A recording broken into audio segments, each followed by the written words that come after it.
амьд байхдаа өг. Ингэснээр мөнгө чинь хаан зарцуулагдаж байгааг чи мэднэ гэсэн үгийг та сонсож байсан уу?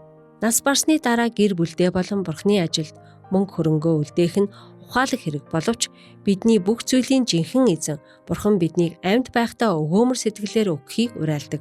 Магадгүй та шуналтай өв залгамжлагч болон талигаачийн хүслийг үл тоомсорладаг маргаантай гэрээслийн тухай сонсч л байсан бах. Эсвэл номлол дуртай Христэд итгэгчид нас барж тэдний өмч хөрөнгийг зүгээр тансаг амралт, өөрийн түрээсийн өмч, эсвэл өөр амин хуваа хичээсэн өмчлөгчд өрн таран хийдэг тухай түүхүүдийг сонссон байх. Есүс Христийн дагалдагчдын хувьд бид Бурхныг бидэнд даатгсан хөрөнгийг амьд байхдаа болон нас барсныхан дараа аль алинд нь хэрхэн ашиглахыг нухацтай авч үзэх ёстой. Бид тэдгээрийг хүүхдүүдтэй сүмд эсвэл өөр байгууллагад үлдээх ёстой юу?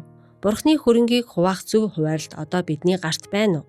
Эсвэл бид нас барах хүртлээр өв хөрөнгөө хадгалж өөрт хэрэггүй болох хүртэл нь хүлээх үү? Хэрв бүх зүйл Бурханд харьяалагддаг юм бол тэр биднээс одоо юу хийхийг хүсэх бол? Эллен Вайт эрх мэдлийн талаарх зөвлөгөө номондоо өгөж буй үлдээх өв амьд байгаа нинжин сэтгэлийг орлуулж чадахгүй.